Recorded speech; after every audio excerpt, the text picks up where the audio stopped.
up guys, it's Kelly and today I've got another Swatch review for you. So make sure you hit that subscribe button and the notification bell so you don't miss out on new videos, and let's get started. So I'm super excited about today's Swatch review because I am actually trying out a brand that I have never used before, and that is Barry M. So this is actually a British nail polish brand that is possible to get in the US, but it's pretty expensive. I actually ended up getting my polishes from Look Fantastic, who is kindly sponsoring today's video. Look Fantastic is actually the #1 retailer in Europe for beauty products and second globally. And now they are available in the US, so it makes it a lot easier to purchase products that would otherwise be super expensive to ship. For example, Barry M, on their website, you can send stuff to the US, but it costs around $35 to ship one polish, so I thought that was a little expensive for me. But yeah, Look Fantastic is a lot better of an option, and they do have a ton of different brands, so you can kind of pick up all of your shopping needs there. Editing Kelly here, really quick, just popping in to let you guys know, I totally forgot, I also have a discount code for Look Fantastic, so you can use the code KELLY to get 22% off your whole order there. So definitely check that out, I'll link it down below. So if you guys haven't heard of Barry M before, like I said, they are a London-based nail polish brand. They are free, meaning they are free of 3 of the dangerous chemicals that are often found in nail polish. They are vegan and they are cruelty-free. So I thought it would be really fun to actually kind of curate my own spring nail polish collection, just using a bunch of different stuff from Barry M so I can kind of see what their quality is and determine how I feel about it. And I kind of went for all of the colors that I've been leaning towards recently. So I've got 7 nail polishes to go over with you guys today, so let me just get started with the swatches and then I'll talk a little bit more about the pricing, availability, all that good stuff. So roll footage. As with all of my videos, I am going to be using base coat underneath all of my swatches just to protect my natural nail and prevent stains. Today, as per usual, it's the Orly Bonder base coat. So I was definitely feeling a springy vibe when I ordered these colors, and you can totally tell based on the ones that I picked out, but I was really getting heavy into creams, which I'll explain in a little bit. But this first one is called Chai, and it's a really beautiful medium gray cream shade. And this is part of their Jelly High Shine line, and as you can see, the name definitely lives up to it. This is a super glossy polish. It's extremely self-leveling. This is the first Barry M I believe I've ever tried, and it was perfectly opaque in 2 coats, and as you can see, it gave me such a smooth, glossy finish. It was very self-leveling, very beginner friendly, and I loved that brush. Of course, I had to test out a yellow because yellows are notoriously difficult for me. I always find that they are pretty sheer and require 3 or more coats. So I grabbed this color Banana Split, and as you can see, it was a little bit sheer in the first layer. Again, we have a lot of that super glossy shine, and it ended up being super self-leveling, but I was really impressed to see that I ended up getting full coverage in 2 coats. Now keep in mind, I do have pretty short nails, so if you have longer nails and more visible nail line, you might need a 3rd, but honestly, this was super impressive coverage for me. The color itself is so bright and pretty, and I'm definitely going to be wearing it a lot this spring and summer. Next up, we have the shade Iced Latte, and this is a really light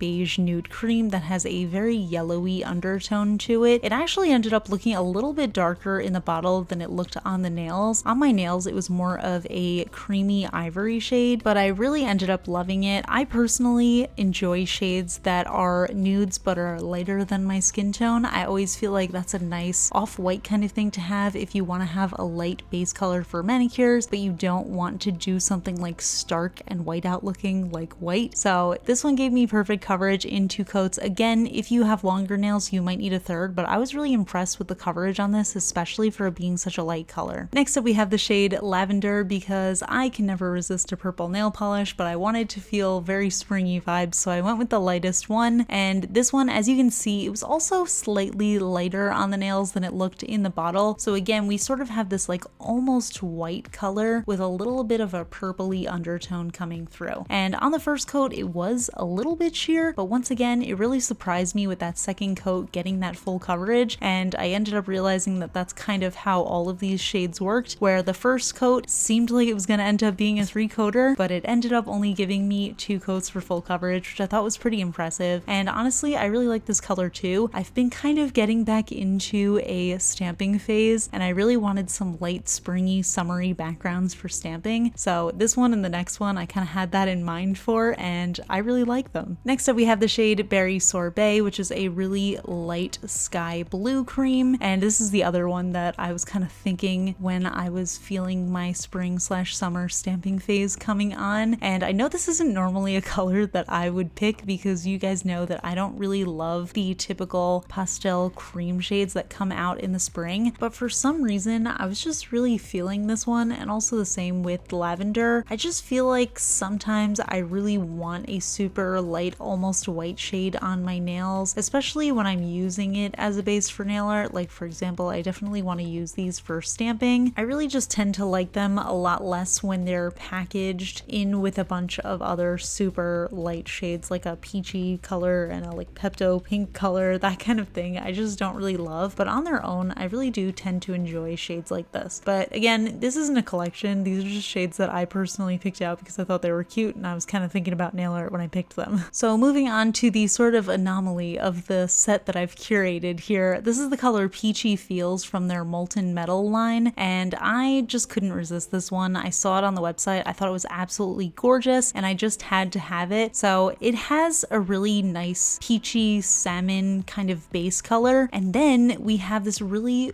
gorgeous metallic flake kind of finish coming through, and it just looks so beautiful on the nails. It was perfect coverage in 2 coats, and I think it's just such an insanely fun color, and you can see how those metallic flakes kind of shift in the light, where sometimes they look like a soft champagne gold and sometimes they're super bright yellowy gold, but you still get that really beautiful peachy base color coming through. I love everything about this. I wish I had picked out more molten metals. I will definitely be buying more of those very soon. And last but definitely not least, we have the shade Fortune Teller, and this one is an iridescent flake topper. And as you guys know, I've been going through a little bit of a topper phase, so I wanted to try out a topper, and this one I was really intrigued by. I liked the way that it looked when I just applied 1 coat of it over a regular color just with the bottle brush. I thought it was really pretty. You could definitely see that there are a lot of different colors of iridescence in here, and I like that subtle vibe, but it really did remind me of kind of that stained glass look, so I wanted to just go ahead and try some glitter placement, which is something that I really love to do, and I wondered if it would look good with this because I do love irregular shards, and I ended up absolutely loving the way that this turned out. If you have the patience for a manicure like this, it's definitely tedious, but it's really easy to do. So like I said, you definitely need patience. Even if you want to do it as an accent nail, I think that would be so awesome. But overall, the final effect is so stunning. It really looks like stained glass or like really beautiful stones.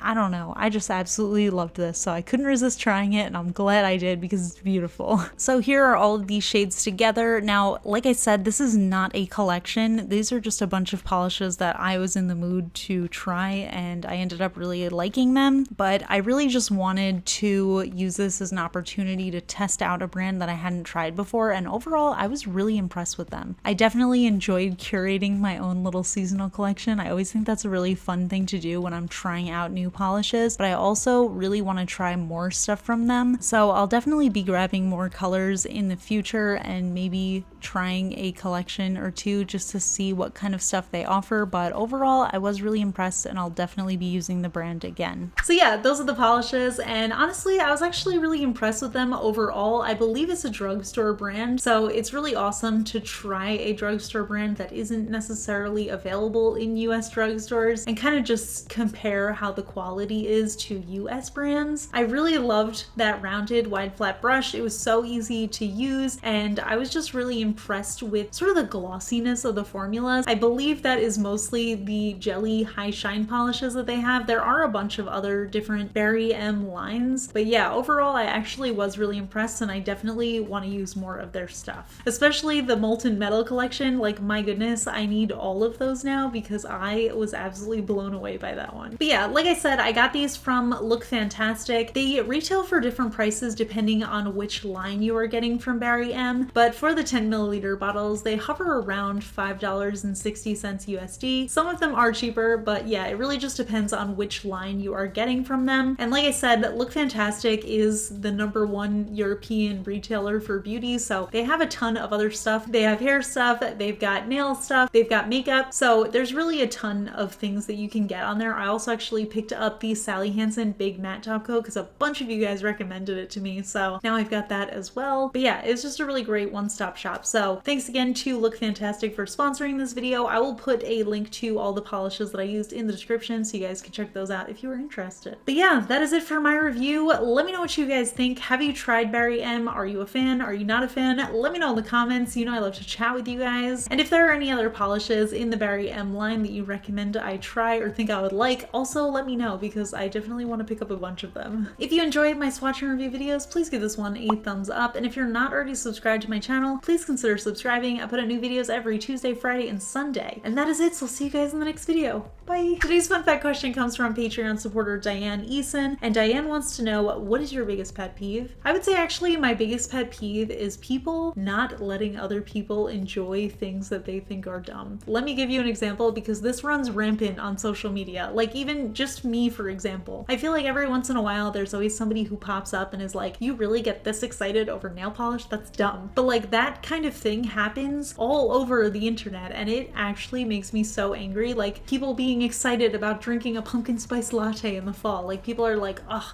I can't believe that you think that's cool. I don't understand why people get annoyed that other people find joy in things. For me, I've told you guys, people sometimes make fun of me for like getting excited about dumb things. Like, oh my gosh, today's lunch is extremely delicious, and like I get super excited about it and people almost feel like it's like immature of me, I guess, to like find joy in something so stupid. But to me, I feel like the whole point of life is to enjoy it, so you may as well just find joy in dumb things because that's what makes it more fun to live. So yeah, that's a huge pet peeve for me, and it also really upsets me when somebody, you can clearly tell that somebody is excited about something and then they're like, oh sorry, I know it's dumb. But it's like, no, like please tell me about it so you can enjoy it and I can enjoy you being happy. I feel like that's such a nice feeling, and a lot of people just don't want other people, or like it's not that they don't want other people, it's like that they think it's cooler to like require a lot to be satisfied. But I feel like it's so much cooler to get excited about anything because that just means that you have a generally positive outlook on life, and I think that's super cool. But yeah, that was kind of a rant. All right, that's it. I'll see you guys in the next video. Bye!